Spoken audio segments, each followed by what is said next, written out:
So with that, I will turn it over to Corrine.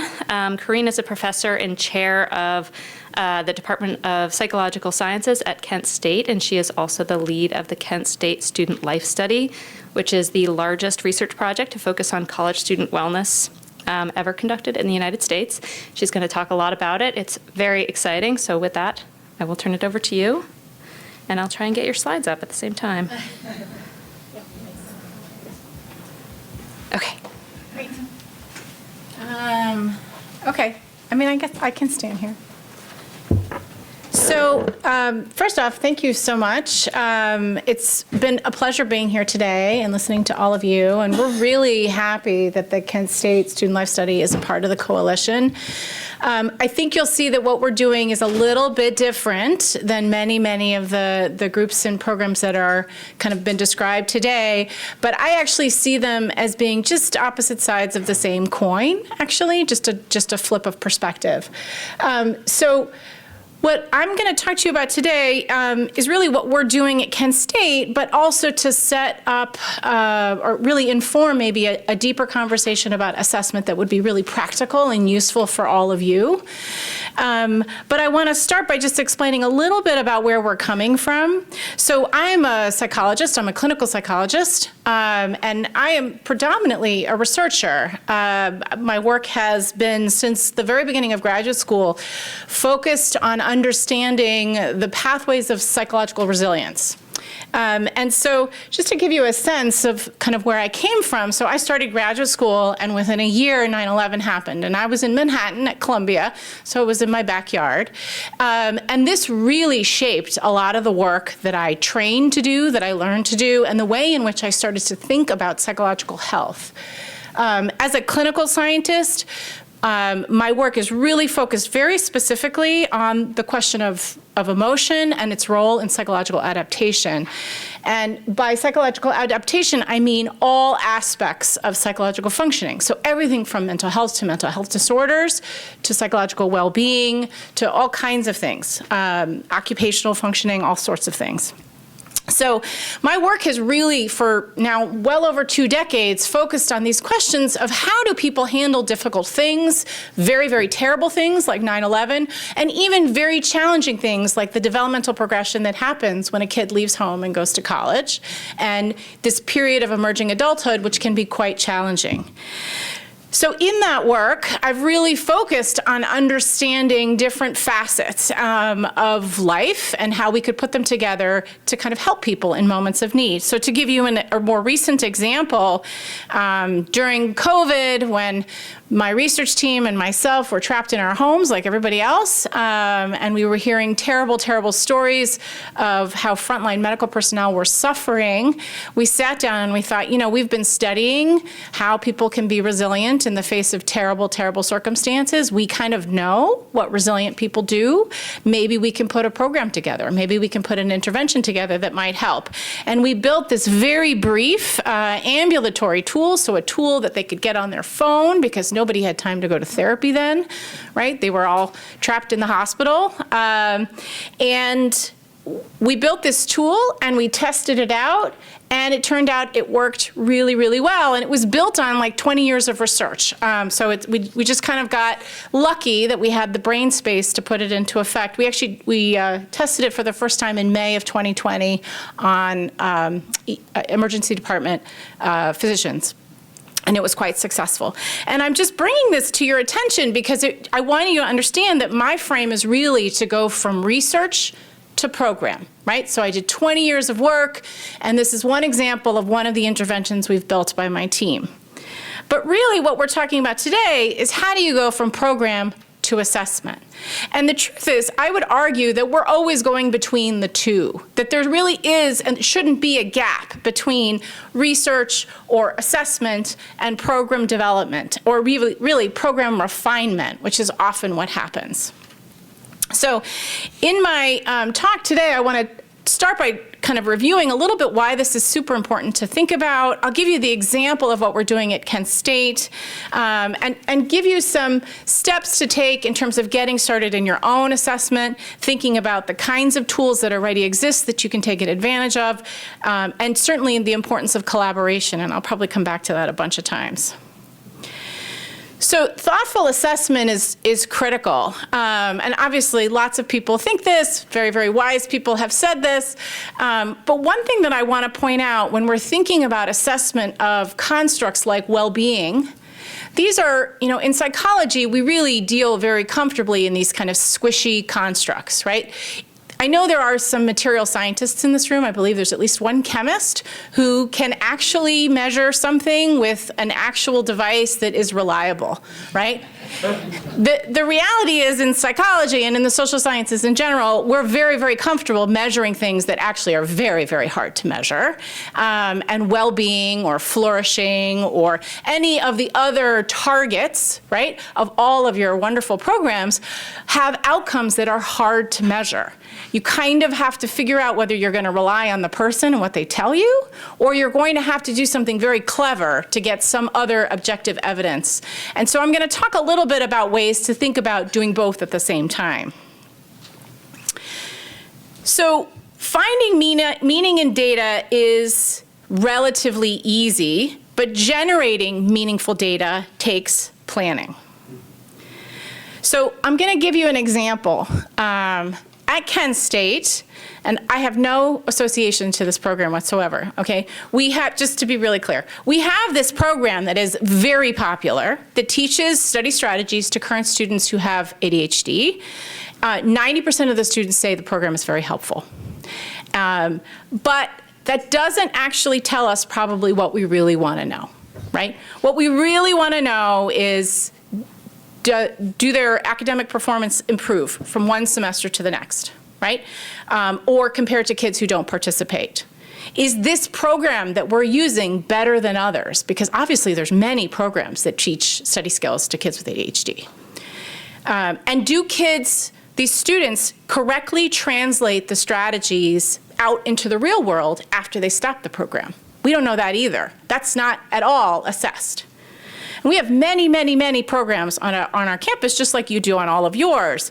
We have a program that trains students in mental health first aid. This is an exceedingly well-researched program, mental health first aid.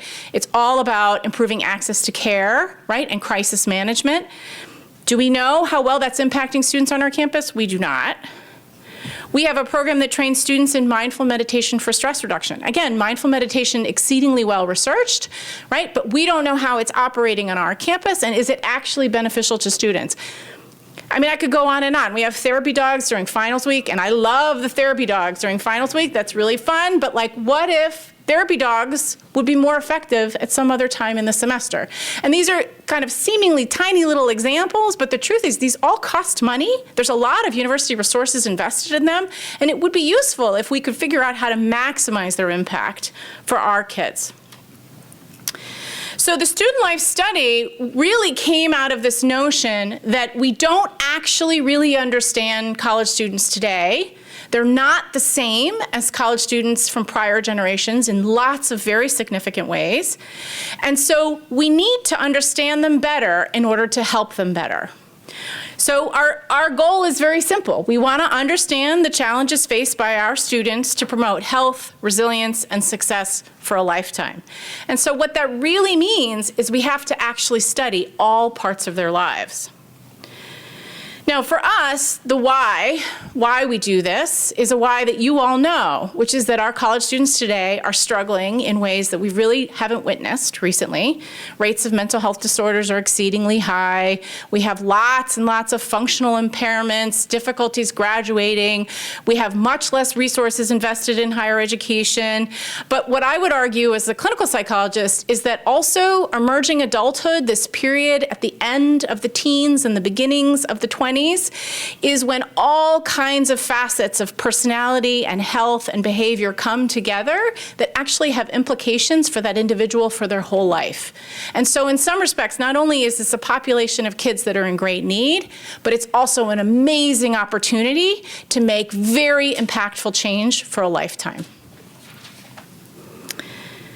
So here is the project kind of in a nutshell.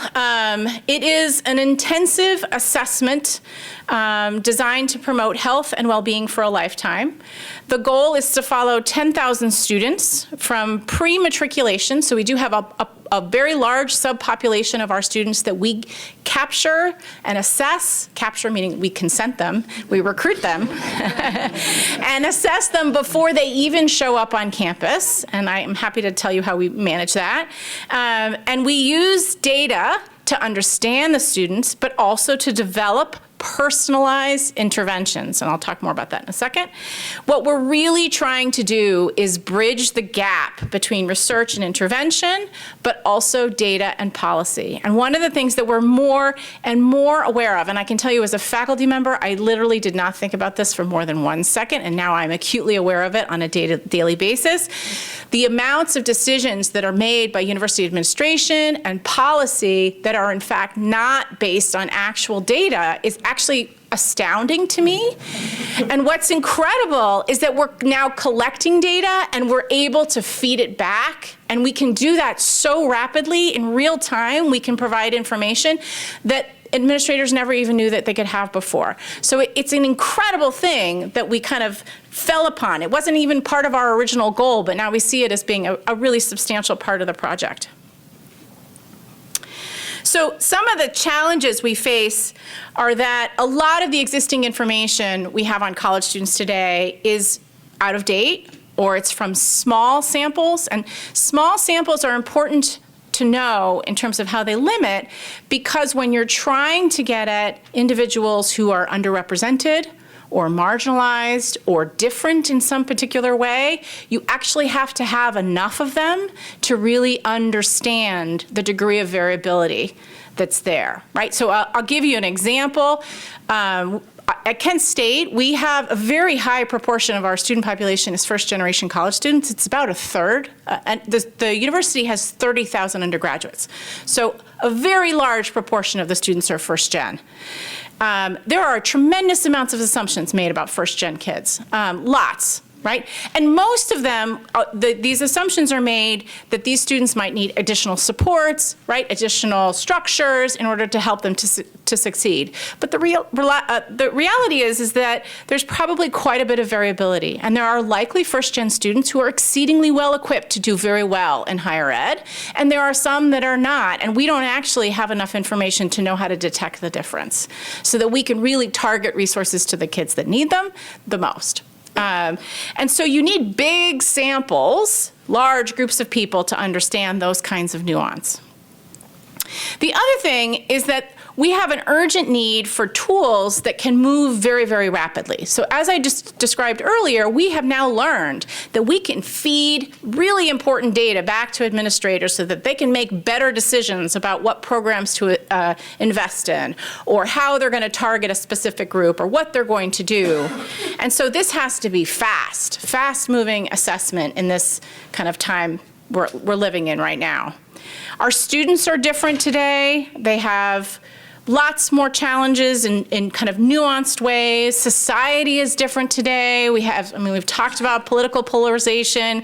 We've talked about all kinds of things, but actually just technology alone has really changed the fabric of higher ed, and certainly the generation of college students that we are certainly all working with today. And that technology is a meaningful difference that we really don't understand. So in our project, we're assessing all aspects of student life. And I'm not kidding when I say that. It's an immense, immense project. Okay, so in a nutshell, we're looking at mental health and physical health. We're looking at academic performance and occupational success. We're looking at social connections. We're looking at well-being. We're looking at everything you could possibly think of measuring. We are looking at it. And we're doing this in a fairly complicated way. But we're also leveraging existing data. And so this is something I'll come back to again. Universities collect enormous amounts of data on their students. Often these data are siloed. They're there for a particular purpose, right? And so they sit in an office over here, and they're not usually accessible across the campus. But what we found is that even just by leveraging very small amounts of data, so this is really only 3 pots, basically, that we're going into. This is where we're starting. We're likely to go further. We actually get enormous amounts of objective information about how the students are doing. And to be clear, the students give us permission. We're not just going in and taking it.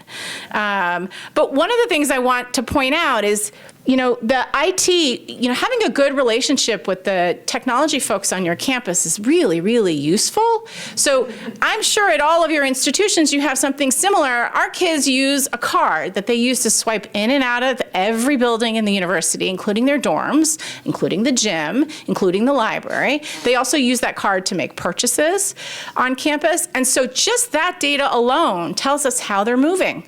How they're operating. Are they moving in tandem with other individuals? Are they by themselves? Are they coming home late at night at 3 o'clock in the morning? All kinds of things. Okay, so just to give you a taste of how intensive this assessment is, and to be clear, this is a research project, so these kids are providing us with informed consent. It is overseen by our IRB. We have a very complicated relationship with the IRB because of this very complicated project. But just to give you an example, for a kid that is recruited in this current semester, fall 24, these are the kinds of assessments that we would have them do. I'm not going to go into too much detail about the nitty-gritty, but some of these are surveys in like the traditional sense. So like snapshot 1 and 2, so that's S1 and S2 on the bottom. Those are timed in the first and the last month of every semester, and we assess things like symptoms. We assess things like stressful experiences, how socially connected they feel, psychological well-being, like all kinds of different phenomena, and we do that every semester, so that would be 4 times in the academic year. We also do some more kind of qualitative assessments. So for example, at Snapshot 2, at the end of the semester, they actually tell us using a video feed where they can capture video on their phone. They tell us about the worst and the best event of the semester. And so we get some sense of some of the richness of their experience through this.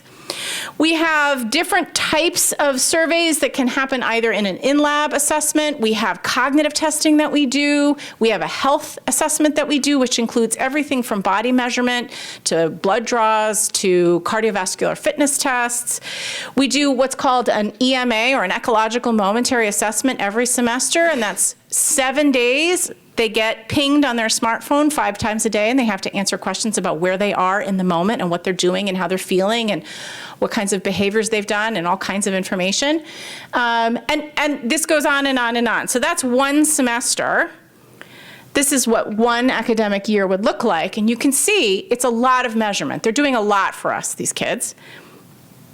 And then you could see how that might break down over several years. And this is just when they're on campus. This project is designed to capture them as they leave, too, and to follow them off campus afterwards. And we're just at the point where we have our first pool of about 50 kids that have graduated, where we'll do their first assessments in January of 25. Okay, so the data we're collecting is enormous, and we want to make it useful. We can do this really thinking about it 2 ways. So at the individual level, we can do what, in my field, we typically call precision medicine approaches, which is that we can identify what intervention will work best for which person at what time. And we can do this because we have so many people. But at the university level, we can even detect meaningful trends. We can look at them within the span of a semester. We can look at them across academic years, all kinds of things that might be very helpful. Right? So just to know, for example, what are the rates of mental illness on campus right now, and how do they fluctuate? I can already tell you that every spring, symptoms spike in college students. They're lower in the fall, they're higher in the spring. This is a cycle that you see on every academic year. It's been relatively consistent, I would say, for the last 10 years. I just know that from research that we've been doing, but from this project, it's verified that. Okay? I don't know that administrators know that, for example. So maybe it would make sense to have more resources available for students in the spring semester relative to the fall. Or maybe that might be where we would want to try to have more of those therapy dogs on campus.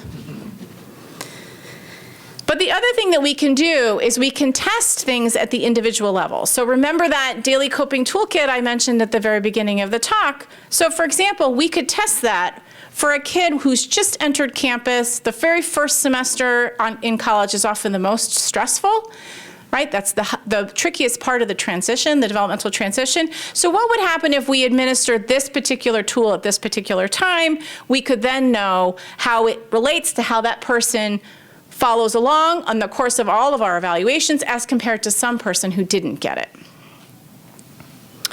Okay, so there's a lot of advantages to our approach, right? It will allow us to know when bad things happen. It will improve our ability to detect them early, to have a better understanding of what is protective, what is risky, to think a little bit about short, intermediate, and even long-term benefits of different kinds of programs and how they fit into these very, very broad outcomes.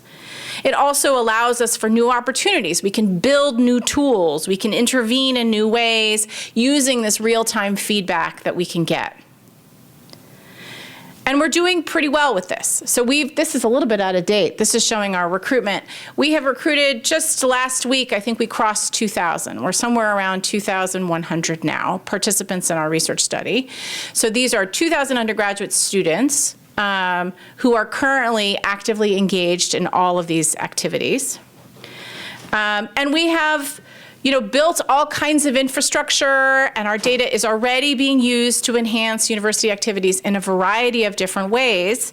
I'm going to give you just a few examples. So for example, we are helping to administer a piece of survey, the National College Health Assessment, which you may know, it's administered in universities all over the country. We're helping institutional research to be more successful in administering a survey that students really don't like to fill out. But our kids are really compliant. They know what is expected of them, and so we typically can get 50–60% of them to do almost everything we ask. So we're boosting what the university is already doing, and it allows us to compare our kids to kids across the country. We contributed to some up-to-the-date, in-the-moment intervention around substance use at St. Patrick's Day last year, and we'll do the same thing this year, where we can tell those who are trying to get kids to be safe on a high-drinking holiday the kinds of messaging that might be the most effective, or who's the most likely to be responsive or need that messaging. And we're identifying new predictors of risk behavior. So for example, we've been able to identify this very clear relationship between sleep and substance use. This is actually, we don't typically intervene on substance use and drinking on college campuses by talking about sleep. But here we found this very clear relationship that actually might be a little bit easier to work on, because substance use is a pretty sensitive topic with college kids, right? They don't really want to tell you all to the degree to which they're using substances. On the other hand, they might talk to you more about their sleep. So there's lots of new and kind of easy ways that our data is already informing all kinds of things. And we've been coordinating with all kinds of different programs and administrative groups on campus, and I think that increasingly the university is invested in what we're doing because they can see the immediate payoff for them, which is wonderful for us. Okay, so what's next for us? We're going to continue to grow. Our enrollment will continue. Our enrollment will continue. We have 8 regional campuses at Kent State that operate a lot like community colleges, and so the next step is to go and make our presence known on those campuses. We want to increase the diversity of our participants so that they really represent the campus community as best as possible. We're going to continue to kind of improve our use of our tools to detect things early and to test interventions, and in particular to build scalable, low-cost approaches to help manage health and academic challenges, as well as to enhance well-being in our students. And we're just starting to begin to collaborate with other institutions around the state and potentially around the country, because the truth is what we've built at Kent State, which is in fact the first of its kind, is not a difficult thing for another institution to also build. A lot of the infrastructure that we rely on to do this exists on every campus. Now, we're the Kent State Student Life Study is a big project. With the research emphasis being the kind of primary emphasis, it requires a lot of infrastructure. So we have 40 faculty involved, 50 trainees of all levels. So lots of undergraduate students, lots of master's students and PhD students and postdocs. There's a tremendous amount of oversight. We have scientific advisory committee, university advisory committees, lots of things that allow us to make our project work. You don't need to do all of that in order to build measurement effectively into your program. It actually can be done without such an enormous endeavor undertaking, and it may very well significantly boost your understanding of your own impact. So what I want to do is talk a little bit about how to think about getting started with assessment. And in particular, I would say the first step, and this may seem really obvious, is that you need to know what you want to know. So sometimes we think about assessment as, well, we want to know if the students are satisfied. And student satisfaction, or the degree to which students find an intervention or a program acceptable, is a worthy goal. But my guess is that you want to know much more than that. You want to know that your program is actually changing something meaningful for this student. So you have to think in advance, well, what would that look like? How is that change manifest? These are all kind of squishy, right, outcomes. So what is your question that you want to ask? You need to kind of carefully define it. Is it that with this program, students will have a better sense of how this experience shaped their goals? Or maybe with this program, they'll just have a better sense of what their goals are. Their goals will be clear. Their goals will be coherent. They'll understand their path forward to the future. Or maybe they'll feel grateful for their time in college, or whatever the other question is that you'd want to ask. One thing that I would say is it's quite important to be specific in defining your question. So I have up here the example of well-being versus mental health versus both. And the reason I'm using that as an example is there are lots of people in the world who think that well-being is the opposite of mental health, of mental disorders, that you can't have a mental health problem and have well-being at the same time. And the reality is, actually, there's about 30 years of psychological research that would refute that and would say very, very clearly that even individuals with mental health disorders can have variable well-being. And in fact, well-being is almost a better target because we know we can move it even in people who are struggling. And so when you're thinking about these things, if you're measuring well-being and mental health as one outcome on one dimension where either you're low or high, you may only be capturing part of the question. It might be that you need to look at the degree to which an individual feels mental distress and the degree to which a person feels well-being. And that those two things will be related but not tied to each other dependently in that way. So that's a good example of just one thing to think about. You need to develop a wish list of what it is that you want to know and create a timeline. When do you want to know it? Do you want to know right now when they finish the program how they feel? Do you want to know in 1 month if they've held on to any part of it? Do you want to know in 1 year if it's changed the way they're operating in the world? Those kinds of things matter when you're thinking about building an assessment program. You also need to have the right people with you when you're doing this, okay? So when you're thinking about assessment, there are lots of individuals on your campus already that you can bring on board, people who have knowledge or skills at your institution in measuring and thinking about the problem that you're thinking about. So we talked about this at our table a little bit. The truth is, all of you are at institutions where there are faculty who are researching well-being. They're researching values. They're researching, all kinds of things that are related to the programs that you're running. Those people are experts in the assessment of those squishy constructs. They know how to measure those things already. And I would argue strongly that they would be the ideal people to partner with, to figure out exactly what is the tool that I should be using, or how should I be thinking about this particular program. Is this the kind of thing I need to measure pre-post? right? That I want to get a sense of how this student feels before they do my program and then after they do my program? Or are there ways that we can capture the impact of my program that are not based only on that student's self-report, right? That could be objectively determined based on some behavior that they do differently. I would say that administrators, IT, those are your friends. IT, definitely your friends. There's lots and lots of wonderful people in IT on university campuses that are super bored and love to solve IT problems. I can't tell you how much we've taken advantage of that. They love a problem to solve. The other thing I would say is you want to start small, right? Big teams move very slow. You don't need a lot of people. You just need a handful to help you to start to begin this process. Okay, some of the next steps to think about as you're going forward in your assessment planning. The other thing, the most important thing is to also make sure you take stock of what data is already available. Right? So as I mentioned earlier, institutions collect a lot of data already.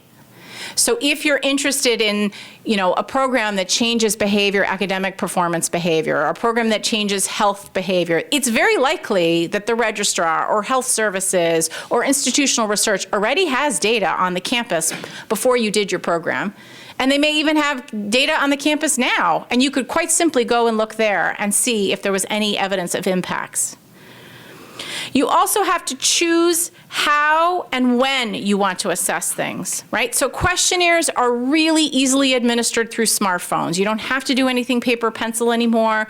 Most universities have software contracts with platforms like Qualtrics or REDCap, where it's very, very easy to administer surveys. Longitudinal assessments are more powerful than single session or single time point or what we would consider to be cross-sectional measurement. Even just a pre-post or a pre-post-post, right? So before, just after, and then maybe a month later is pretty meaningful data to tell you what it is that you've done and whether it's had some significant change. But the most important thing is that surveys are only going to tell you part of the story. And I would strongly, as a behavioral scientist, I would strongly encourage you to look for a behavioral measure, right? So it's fine to ask them if they think that it helped them, but wouldn't it be great if you could also ask them, about a specific type of behavior they would have engaged in if it had in fact helped them, right? And I'm being very vague, but there's lots and lots of examples, and I'm happy to, in a specific context, to give you an example of that. The only other thing that I think is also quite important is that when you do assessment, there is typically going to be university oversight. So you may need to get consent from students. You may need to go through the IRB. If you're operating through institutional research, usually you can avoid that, but not always. And so it's worthwhile to consult with those folks on campus. So when you have started your assessment and you collect your data, you have to plan for that. You need time, energy, and staff to collect data. Low enrollment, low compliance are always a problem. So you have to have some plan for offering incentives. Even things like raffles will work. You should pilot test all of your assessment activities to make sure the systems work. I can tell you college students have no tolerance for software glitches or technology problems, zero tolerance for that. They don't even want you to email them very much. Try to administer everything through text message if you can. It will be much more successful. And always make sure that you have a plan for safe and confidential data storage. Very often we don't think about that problem in advance. You need to have a space to put that material. In terms of analyzing or even just interpreting your data, you want to think about what is the question you're asking again, and what might be the analysis that could answer your question. Is it that you're looking for changes over time, the difference between two groups, the impact of one factor or another factor on some outcome? Most institutions have a lot of resources to help with data analysis. At my institution, our library has a whole set of quantitative experts that are there for anyone at the university to use. Institutional research often does as well. And then again, if you're working with a faculty member, they typically know how to analyze the kinds of data that you're interested in. And finally, I'm going to end with talking about the importance of collaboration. So a great way to get started with assessment is through collaboration. And obviously, the coalition, we've been hearing today all about the Gallup poll. And what I would say is this is an excellent example of a tool that could provide you with a very meaningful sense of how your campus looks in relation to all other campuses, right? That are, and you could even use it as a pre-post, right? How does it look today versus next year versus the year after? And there are lots and lots and lots of other large-scale surveys that are available to you that you could use as well. But I would encourage you to think about this as a starting point, and then more tailored, kind of fine-tuned, almost like a magnifying glass assessment for the actual thing that you want to know about the program that you're running. So again, I would say the very first place to look for collaborators is right there on your own campus. And that faculty researchers are experts in assessment. Health services, other entities like that do assessments all the time. They're required to. And there are lots and lots and lots of other data sources. So it's good to find friends on your own campus who are interested in the same kinds of problems and questions that you are. The other thing would be to reach out to others on other campuses who are doing the same kind of work as you, because they often will have already assessment tools that you can borrow. And then finally, I would say that we are very happy to help, since we're trying to measure all the things all the time in all the students. We have a lot of tools, and we're always very, very happy to help. So I think that's pretty much all I have on assessment, but I did hope to be able to answer questions. I think I went a little long, sorry about that, but I welcome them if anyone has any questions at this time.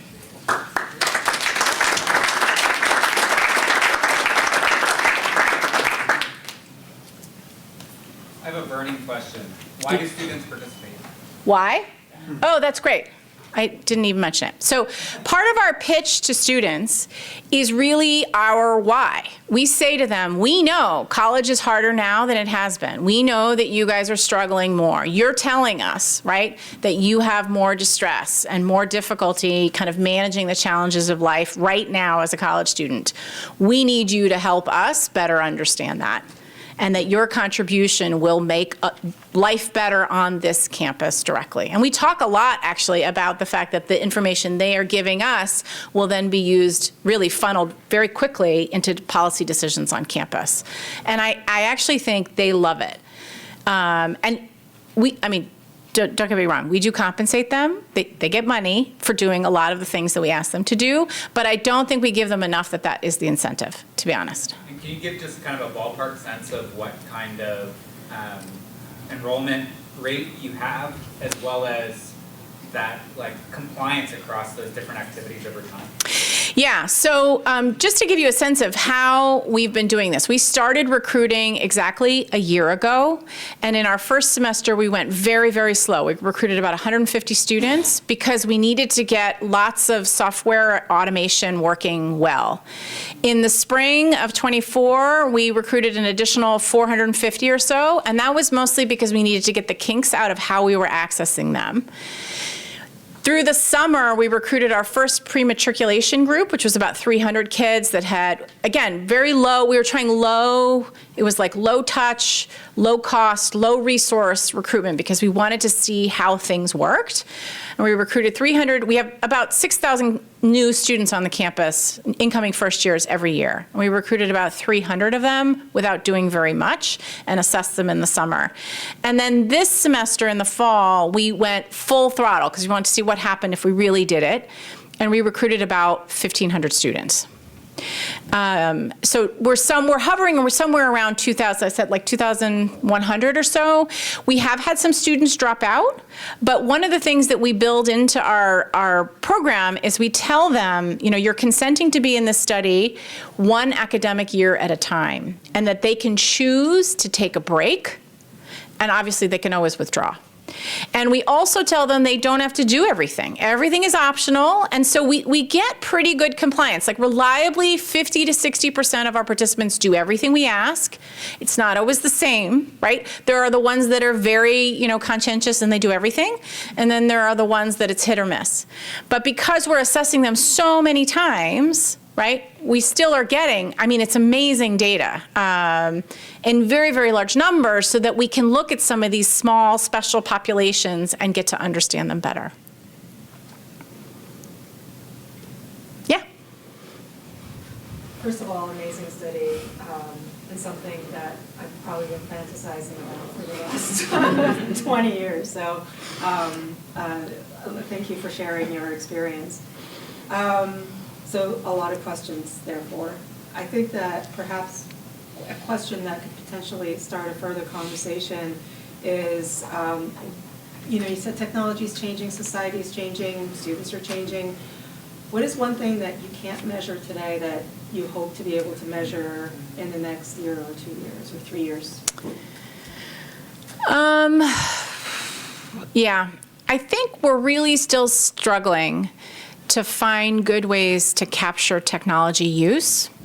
So we have a lot of actually very cool tools. So one of the things that we're really lucky about is we have a scientific advisory board that's made up of amazing scientists, including some folks at Stanford that are really, really focused on understanding screen use and the impact of screens. So for example, we can do a really good job of figuring out how they use their smartphone. But kids are on like 7 different devices, sometimes at the same time. And it's very hard right now to understand all of those different kinds of technology use because it's actually quite complex, right? So for example, you can have the student who avoids things because they're playing video games online, and maybe they're playing video games online by themselves, but maybe they're playing video games online with some friends that they made somewhere on the web because they don't have any friends right there on campus, and those friends on the web are compensating for the loneliness that they would otherwise feel. Do you see what I'm saying? It's very hard to get all of that nuance. And I do think technology use is a thing that is so big in our lives, and we completely do not understand it. And so we don't quite have a good way of capturing movement across devices, the extent to which it happens, the ways in which it might be risky versus protective. Like, that's very hard, and we're working on it, but we don't have any good ways now. Mm-hmm.